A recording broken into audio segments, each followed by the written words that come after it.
Në Washington, Kongresi i ri bën betimin ndërkohë që vazhdon mbyllja e pjesëshme e qeverisë. Shtetet e Bashkuara i bën një paralajmërim sot Iranit kundër lëshimit të planifikuar të 3 raketave. Arabia Saudite njoftoi se 11 persona të akuzuar për vrasjen e gazetarit Jamal Khashoggi patën sot paraqitjen e parë gjyqësore.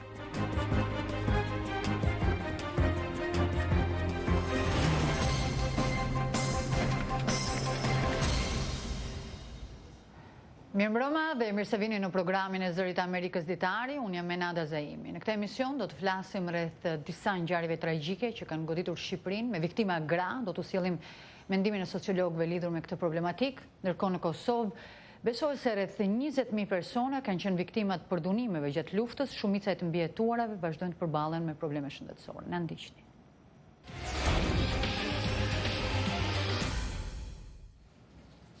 Kongresi i ri Amerikan bëri sot betimin pas 2 vitesh kontrolli nga republikanët të Shtëpisë së Bardhë, Senatit dhe Dhomës përfaqësuesve. Demokratët marrin sot kontrollin e kësaj të fundit. Kjo si rezultati i zgjedhjeve për Kongresit muajit nëntor, gjatë të cilave demokratët siguruan 235 vende në Dhomën e përfaqësuesve prej 435 vendesh. Republikanët morën 2 vende më shumë në Senat dhe aktualisht gëzojnë një shumicë prej 53 vendesh në raport me demokratët që kanë 47. Kongresi i ri është më i larmishmi nga përbërja në historinë e vendit. Në përbërje të tij është ligjvënësja më e re në moshë, po kështu 2 gratë e para të besimit musliman, 2 gratë e para që përfaqëson popullsinë indigjene të Amerikës, si dhe 10 ligjvënës që janë deklaruar hapur se i takojnë komunitetit LGBT. Në total, gratë mbajnë 102 vende në Dhomën e përfaqësuesve dhe 25 vende në Senat. Kongresi i ri përballet me sfidën e menjëhershme të trajtimit të çështjes mbylljes së pjeshme të qeverisë. Deri tani ka pak gjasa që udhëheqësit demokratë Dhomës përfaqësuesve dhe ata republikanë të Senatit të bien dakord për një plan shpenzime që do të japte 1/4 e shërbimeve qeveritare që aktualisht janë të mbyllura. Nga ana tjetër, Nancy Pelosi pritet të zgjidhet sot kryetare e Dhomës përfaqësuesve, e vetmja grua që ka mbajtur këtë postë të rëndësishëm, të cilën shumë pak burra e kanë patur rastin ta gëzojnë 2 herë gjatë karrierës së tyre. Hera e fundit, kur një kryetar i Dhomës përfaqësuesve është zgjedhur për herë të dytë, ishte më tepër se gjysmë shekulli më parë. Por Nancy Pelosi e dinte që ky moment do të vinte dhe pse të tjerë kishin shprehur dyshime apo ishin përpjekur në mënyrë aktive ta ndalnin atë. It's now my privilege to present the gavel of the United States House of Representatives to the first woman speaker in our history, the gentlelady from California, Nancy Pelosi.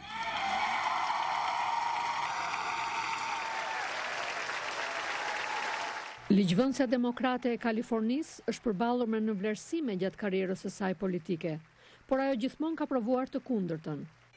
Siç ndodhi kur fitoi përsëri mbështetjen e shumicës demokrate dhe votat e nevojshme brenda partisë së saj për të zgjedhur për herë të dytë kryetare e Dhomës. Askush nuk është i domosdoshëm, por e di me siguri se unë e bëj shumë mirë punën, i tha ajo vjeshtën e kaluar agjencisë Associated Press. Pelosi mbetet një figurë polarizuese. Ajo është përgojuar nga republikanët si një politikane liberale nga San Francisco dhe një shëmbëltyr e qeverisë së madhe. Por ajo është gjithashtu nënë e 5 fëmijëve dhe gjyshe e 9 nipërve e mbesave, që ka thyer çdo barrierë për të bërë një prej politikaneve më të fuqishme të shekullit të 21. Ajo është një prej pak ligjvënësve që duke se e kupton mirë zotin Trump. Të dy ata vinë nga familje të famshme. Tani janë figura kryesore që merren me arritjen e marrëveshjeve. Donald Trump i vlerëson karakteret e forta dhe ndoshta fal respektit që ai ka ndaj saj, Pelosi është një prej pak ligjvënësve në Washington që ka mbetur pa u vënë një nofk prej tij. I heard the president say I deserve to be the speaker. Dëgjova presidentin të thotë se unë meritoj të jem kryetaria e Dhomës së përfaqësuesve. Nuk mendoj që dikush meriton diçka. Nuk ka rëndësi se çfarë ke bërë, por se çfarë mund të bësh në të ardhmen, tha zonja Pelosi. Kthimi i zonjës Pelosi në detyrën e kryetares së Dhomës së përfaqësuesve nuk është i garantuar. Një grup demokratësh të thjesht ishin të etur për një udhëheqje të re, me argumentin se është koha që drejtimin e partisë ta marrin të rinjt. Nga ana e saj, zonja Pelosi bëri një lëshim. Tani në moshën 78 vjeçare, ajo premtoi se do të shërbejë në rolin udhëheqës të partisë së saj, por jo më shumë se 4 vjet, për t'i hapur rrugën brezit të ri. Pas një takimi në Shtëpinë e Bardhë, presidenti Donald Trump dhe ligjvënësit demokrat nuk arritën marrëveshje për të rihapur qeverinë, e cila është pjesërisht e mbyllur që nga 22 dhjetori. Presidenti Trump ka ftuar ligjvënësit të takohen përsëri të premten, pasi Kongresi të zgjedh udhëheqësit e rinj. Agjentët kufitar përdorën gaz lotësielës ndaj migrantëve që përpiqeshin të kalonin kufirin SBA-Meksik në Tijuana të martën, ndërsa në Washington presidenti Donald Trump vazhdon të kërkojë $5 miliardë për të ndërtuar një mur në kufi. Ai hodhi poshtë një kompromis prapas skenave të ofruar nga nën-presidenti Mike Pence për gjysmën e asaj shume. Jo 2.5, jo, ne kërkojmë 5.6 miliardë, dikush tha 2.5. Jo, po flasim për sigurinë kombëtare këtu. Ai u takua me ligjvënës demokrat dhe republikan me dyert të mbyllura në Shtëpinë e Bardhë në një sallë të sigurt që zakonisht përdoret për të diskutuar operacionet ushtarake dhe çështje të tjera delikate të sigurisë kombëtare. Bisedimet nuk arritën të sjellin një konsensus.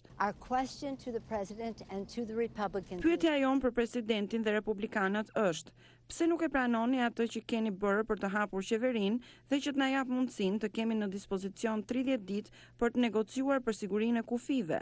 Demokratët marrin sot kontrollin e dhomës së përfaqësuesve dhe do të miratojnë një ligj për të financuar të gjitha agjencitë e mbyllura qeveritare deri në shtator, me një legjislacion të veçantë për të financuar Departamentin e Sigurisë Kombëtare deri në shkurt. Edhe nëse ligji miratohet nga Senati, presidenti Trump mund t'i vërë veton. Aq kohë sa të duhet, unë jam i përgatitur. Besoj se amerikanët mendojnë se unë kam të drejtë. Mbyllja e qeverisë që është në fund të javës së dytë do të thotë që 800.000 punonjës qeveritar do të vazhdojnë të mos punojnë ose të punojnë pa rrogë. Shtetet e Bashkuara i bën sot një paralajmërim Iranit kundër lëshimit planifikuar të 3 raketave, veprim që do të shkelte një rezolut të Këshillit të Sigurimit të Kombeve të Bashkuara lidhur me aktivitetin me raketa balistike. Sekretari i Shtetit Mike Pompeo tha se Irani ka bërë të njohura planet për të nisur në muajt e ardhshëm 3 raketa që si shtaj janë të ndërtuara me teknologji balistike. Shtetet e Bashkuara nuk do të rrinë të shohin iranianët dhe politika destruktive të regjimit, ndërsa vënë në rrezik stabilitetin dhe sigurinë ndërkombëtare, tha zoti Pompeo në një deklaratë. Sipas tij, lëshimi i këtyre raketave do të shkelte rezolutën 2231 të Këshillit të Sigurimit të OKB, se cila mbështet marrëveshjen bërthamore të vitit 2015 mes Iranit dhe fuqive botërore.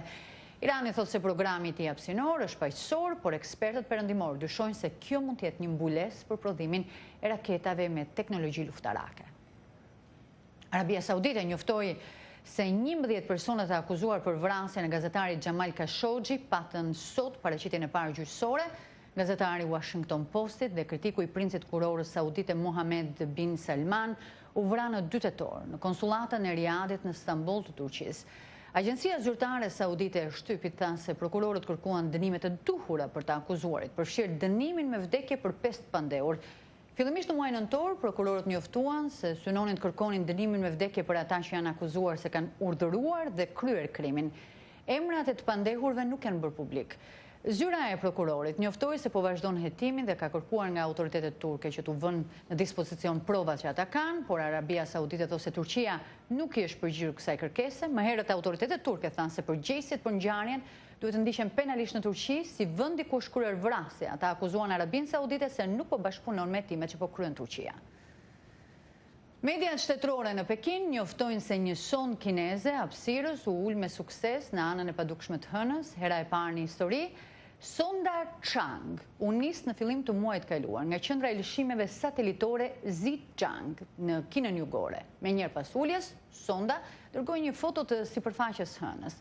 Sonda do të kryejë studime astronomike, analiza mbi përbërjen e mineraleve të hënës dhe eksperimente mbi rrezatimin e mjedisit rrethues. Ky është mjeti i dytë kinez i hapësirës që bën ulje debut në hënë pas një sonde lëvizëse në vitin 2013. Pekini ka në plan të nisë një sond të tretë hënore këtë vit që pritet të mbledh mostra nga Sipërfaqja e hënës dhe t'i sjellë ato në tokë. Misionet hënore pa njerëz janë pjesa e ambicieve të Kinës për t'u bashkuar Shteteve të Bashkuara dhe Rusisë si një fuqi e madhe hapësinore. Planet e saj përfshin krijimin e një stacioni të përhershëm hapësinor, dërgimin e njeriut në hënë dhe nisjen e sondave drejt planetit Mars.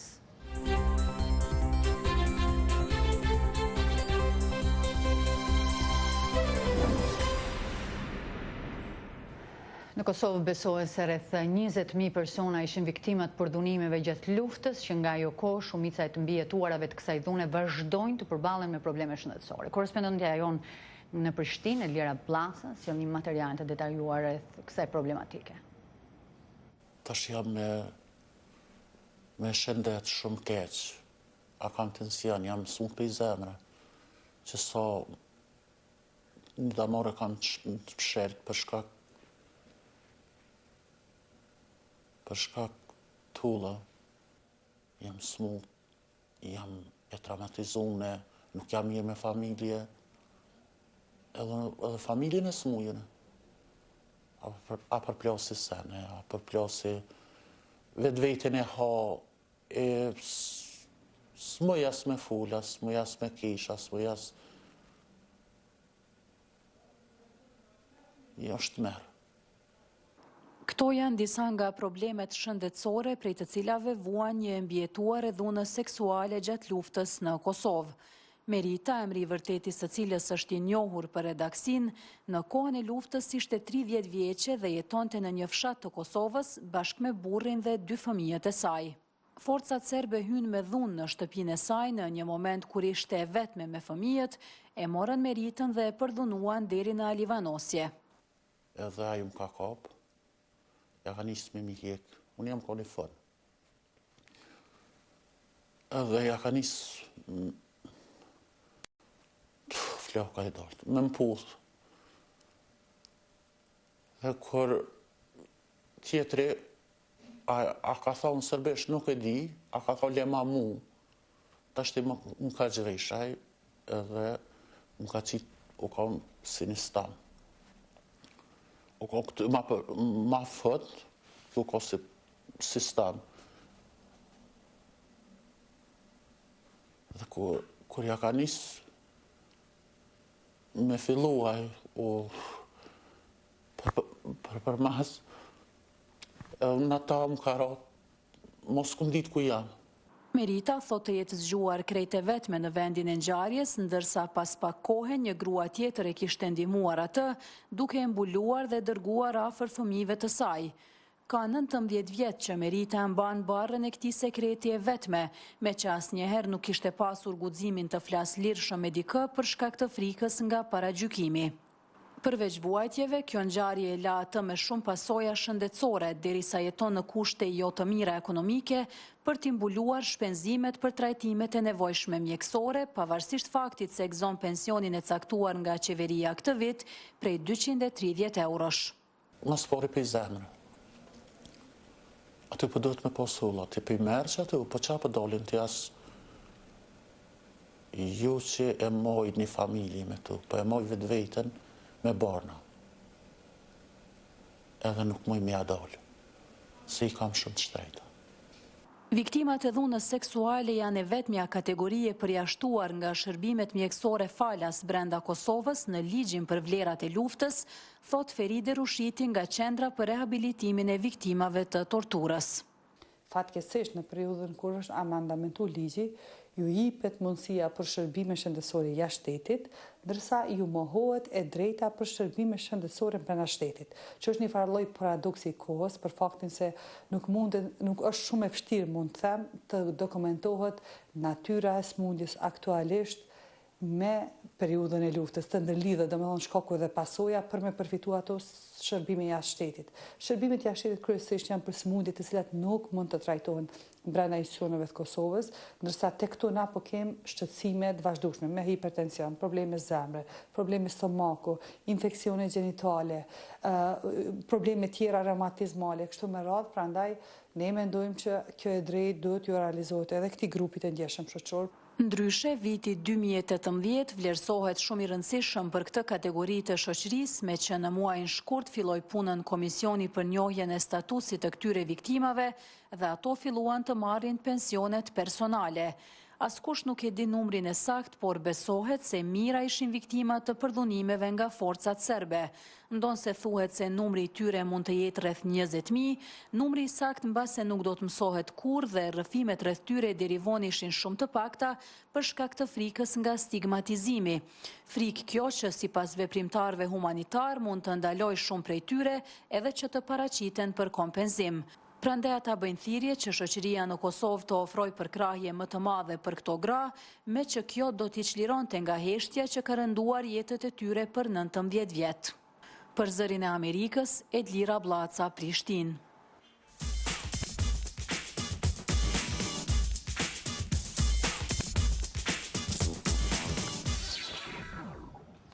Që nga fillimi i lëvizjes Me Too, nga fundi i vitit 2017, simboli i kësaj lëvizjeje është përdorur për treguar për abuzimet dhe ngacmimet seksuale në vendin e punës në mbar botën. Aktoria amerikane Rose McGowan dhe poetja koreano-jugore Choi Yang diskutuan për këtë lëvizje dhe sfidat e saj me korespondentin e Zërit të Amerikës në Seul, Steve Miller. Ishte vala akuzave për sjellje të papërshtatshme seksuale kundër manjatit Hollywoodit Harvey Weinstein në 2017 që solli fillimin e lëvizjes Me Too. Aktoria dhe aktivisti amerikane kësaj lëvizje, Rose McGowan, thotë se po shënohet përparim për personat e prekur nga abuzimi i pushtetit, por shton se diskutimet e tanishme janë vetëm fillimi. Kjo lëvizje ndryshoi tërësisht tonin e bisedave dhe balancën e pushtetit. Shoqëria duket se ndreqi vetveten duke nxjerrë në dritë këto të vërteta. Nëse kaq shumë njerëz, jo vetëm gra, janë prekur nga ky fenomen, kjo tregon se kemi pasur një shoqëri të smur që duhet ta shërojmë. Pikërisht këtë jemi duke bërë.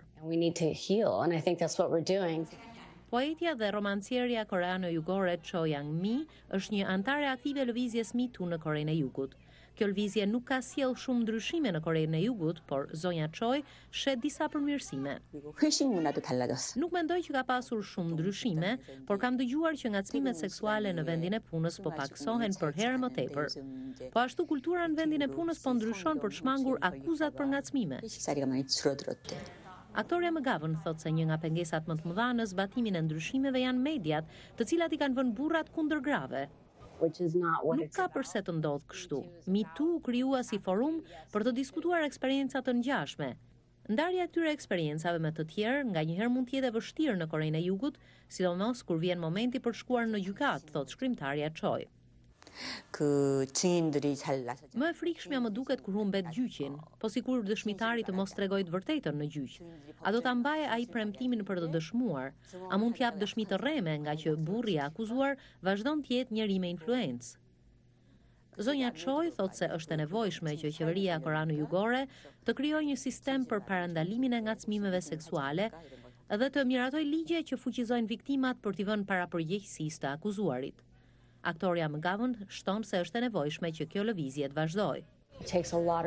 Është dashur guxim i madh. Njerëzve u duhet kuptojnë se të jesh i guximshëm nuk do të thotë se nuk prekesh nga frika, por se e merr këtë hap sado i vështirë që është ai. Ky vit shënon 50 vjetorin e hapave të parë të njerëzimit në Hënë, ndërsa po zhvillohen një sër projektesh të thella në hapësirë. Korrespondenti i Zërit të Amerikës Kevin Enoch njofton për disa nga projektet më të rëndësishme për 2019. Në ditën e vitit të ri, NASA mori imazhet e Ultima Thule të objektit më të largët të eksploruar ndonjëherë nga njerëzimi në hapësirë. Ai gjendet në largësinë e pabesueshme prej 6.5 miliard kilometrash larg në brezin Kuiper në cakun e sistemit tonë diellor. Mund të buzëqeshni tashmë, ju prezantoj me Ultima Thulin. Oh, there it is. Meet Ultima. Imazhet të cilat do të përmirësohen me kalimin e kohës vijnë nga sonda e hapësirës New Horizons, ndërsa muzikën e kompozoi ish-kitaristi i grupit Queen dhe tashmë astrofizikant Brian May. Më frymëzoi shumë dhe u njoha me njerëzit që punojnë për këtë. Por nuk është vetëm eksplorimi i brezit Kuiper, një partneritet i NASA-s me kompanitë Boeing dhe SpaceX do të mundsojë në muajin prill një fluturim në hapësirë me ekuipazh në bordin e anijes Crew Dragon, që mund të hapë rrugën për turizmin hapësinor. Together, we're delivering on the critical task of providing a capability to fly our crews. Po bëjmë të mundur dërgimin e ekuipazheve tona nga toka amerikane me raketa të ndërtuara në SBA drejt stacionit ndërkombëtar hapësinor, duke mos patur më nevojë për ndihmën ruse për të dërguar njerëzit në hapësirë. Partners to get our crews to space. Edhe kompania Virgin Atlantic po konkuron në biznesin e turizmit hapësinor. Anija e tyre me ekuipazh po testohet si vjet. I will then go up and then after I've been up Do të jem vetë fillimisht në hapësirë dhe më pas mund të na bashkohen pasagerët e ardhshëm. Shpresoj që në vitet në vazhdim shumë njerëz do të dëshirojnë të bëhen astronaut. Years to come, many people watching this program will go to space and become astronauts. Këtë vit po rikthehen përpjekjet për të shkuar në hënë. Kina uli një sond në anën e padukshme të hënës. Në muajin shkurt izraelitët pritet të dërgojnë atje një anije me përmasat e një lavatriçeje, po ashtu edhe India pak më vonë. 50 vjet pas jetës në hënë, 2019 mund të mbahet mend si viti kur arritëm progresin në eksplorimin më larg se kurrë të hapësirës.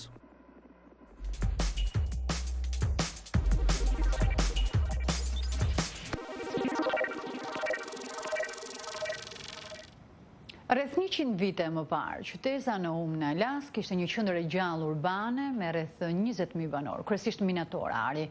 Sot në këtë qytet jetojnë më pak se 4.000 vetë dhe ditët e rendjes pas arit janë haruar, por ka plot të tjerë që vinë këtu me shpresën se kaluara e artë e qytetit do t'i pasuroj. Korespondentja Natasha Mozgojava ishte në Naum dhe përgatiti kronikën në vazhdim.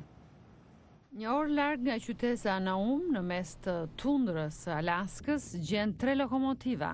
Banorët vendas i quajnë treni pa destinacion. Plani për të ndërtuar një kurudh lidhse mes qytezave me depozitari ngeci në fillim të viteve 1900, kur mbaroi rendja pas arit. Megjithatë ka plot njerëz që mbërthehen nga ethet e arit. Nuk e di si ta shpjegoj këtë ndjenjë. Mund të zëruria të ngrish së ftohti, ndoshta nuk po bën një jetë interesante, ndoshta të ka ndar gruaja. Por kur shet copa ari në ujë, fillon të këndosh dhe të kërcesh, të ndryshon jeta.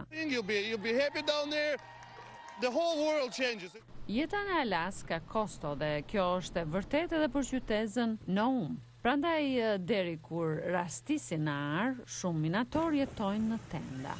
Randy Harper donte të shihte me sytë e tij se çfarë e kishte sjell gjyshin e tij këtu në vitet 1980.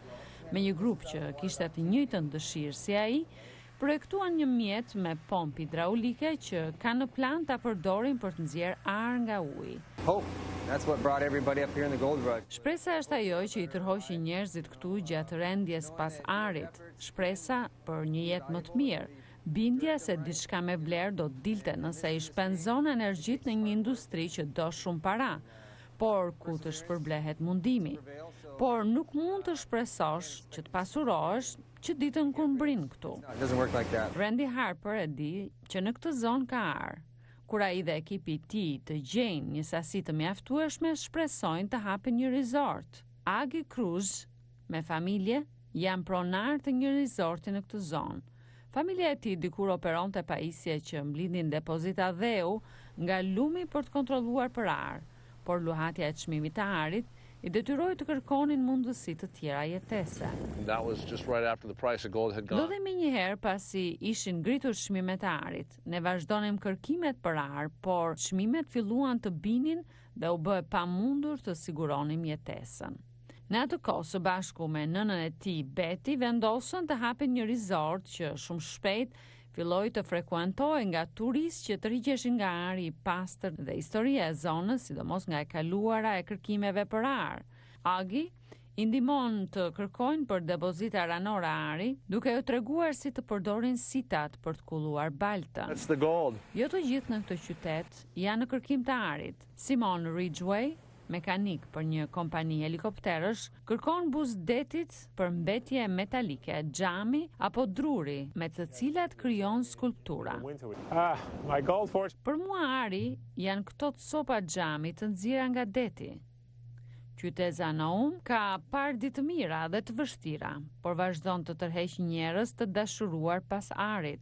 Siç e dëshmon preferenca e Simonit, objekti i çmuar ndryshon nga një njeri tek tjetri.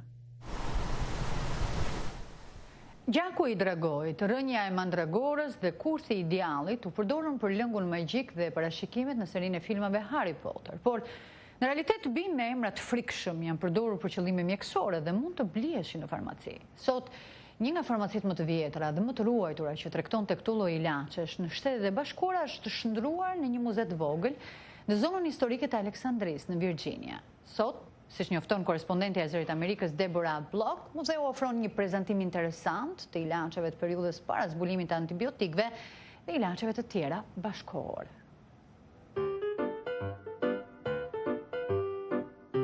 Për më shumë se 140 vjet, nga fundi i viteve 1700 deri në vitet 1930, farmacia familjes Stabler-Ledbetter ofronte ilaçe të llojeve të shumta. Kur dyqani u mbyll, pronari i ri i ndërtesës e ruajti të paprekur farmacinë dhe e ktheu në muze. Shumica e ilaçeve që njerëzit mund të kenë blerë këtu janë përdorur për trajtimin e sëmundjeve të lehta si skuqja e lëkurës, probleme të tjera të lëkurës ose për dhimbje koke. Në këtë muze ndodhen mijëra artikuj përfshirë vegla për të nxitur hemoragji dhe epruveta ku mbaheshin lëndë helmuese. Ashtu si shumica farmacive moderne, farmacitë e atëhershme shistin edhe gjëra të tjera përveç ilaçeve. Shumë kimikate të tjera, bojra dhe parfume janë shitur këtu, por edhe gjëra të tjera si makina qepse, stilolapsa, thika xhepi dhe shishe për ushqimin e fëmijëve. Në raftet origjinale të dyqanit janë 10 shishe prej qelçi mbi të cilat ka një veshje ari ku janë shkruar etiketat e medikamenteve. Këto shishe kanë qenë ndoshta pjesë e koleksionit të kësaj farmacie që nga vitet 1850. Një numër prej tyre kanë gjurmë të mbetjeve nga përbërësit kimik. Të tjerat ende përmbajnë lëngjet e asaj kohe, duke përfshirë kanellë për të kuruar simptomat e përzierjes, jod që përdorej për dizinfektim dhe opium. Opiumi ishte shumë i efektshëm për dhimbjet dhe shpesh përdorej për të trajtuar gripin ose dizenterin. Dhoma në katin e sipërm duket si diçka nga filmat Harry Potter, me kutitë e vjetra prej druri dhe raftet për ruajtjen e ilaçeve dhe bimëve. Bima helmuese akonit ose Wolfspan trajton dhimbjen. Por në botën e Harry Potterit, bima ndihmon në kontrollin e dhunës nga kafshët e magjepsura si ajo e njeriut që transformohet në ujk në netet me hënë të plot. Pra, nëse keni probleme, kjo do t'ju ndihmojë deri në natën tjetër me hënë të plot, por përdorimi praktik ishte për dhimbjet e kyçeve. Këtu ndodhet edhe gjaku i dragojit, i përdorur për të prodhuar substancat magjike në serinë Harry Potter. Por gjaku i dragojit në fakt vjen nga një pemë që lëshon rreshirë të kuqe, e cila përdoret kryesisht si llak. Këto gjethe të thara të karrotave të egra ndihmojnë për të ulur enjte. Ato qytetërisht duken sikur të ishin paketuar për të dërguar me postë. Kjo vizitore nga Kalifornia është e befasuar nga shumëllojshmëria e bimeve që përfshin kanabisin. Përdorimi i bimeve dhe ilaçeve me bazë bimore, por i kthehet tani. Dhe njerëzit duan kura që përfshin shkencën dhe mjekësinë popullore. Për mua ishte më interesante sepse punoj në industrinë e prodhimit të kanabisit. Mjekësia nxorën nga përdorimi disa nga këto ilaçe sepse ishin toksike, por shumë medikamente të tjera vazhdojnë të përdoren për prodhimin e ilaçeve moderne. I rikthehemi edhe një herë zhvillimit kryesor të ditës, atë të betimit të antarëve të rinj të Kongresit të ri, përbërjes së re të tyre, dy dhomave, të Kongresit Amerikan, Senatit dhe dhomës përfaqësuese, sapo janë betuar në këtë moment, pas 2 vitesh kontrolli nga republikanët Shtëpisë Bardhë, Senatit dhe dhomës përfaqësuesve, demokratët kanë marrë sot kontrollin e kësaj të fundit. Kjo si rezultati i zgjedhjeve për Kongresit muajit nëntor, të cilave demokratët siguruan 235 vende në dhomën e përfaqësuesve prej 435 vendesh. Republikanët kanë marrë 2 vende më shumë në Senat, aktualisht gëzojnë një shumicë prej 53 vendesh në raport me demokratët që kanë 47. Kongresi i ri është i larmishëm për nga përbërja në historinë e vendit. Në total gratë mbajnë 102 vende në dhomën e përfaqësuesve dhe 25 vende në Senat. Kongresi i ri përballet me sfidat menjëhershme, siç është ajo e trajtimit të çështjes mbylljes së pjesëshme të qeverisë. Kemi mbyllur këtu këtë edicion informativ. Unë ju falenderoj që na ndoqët. Natë më mirë.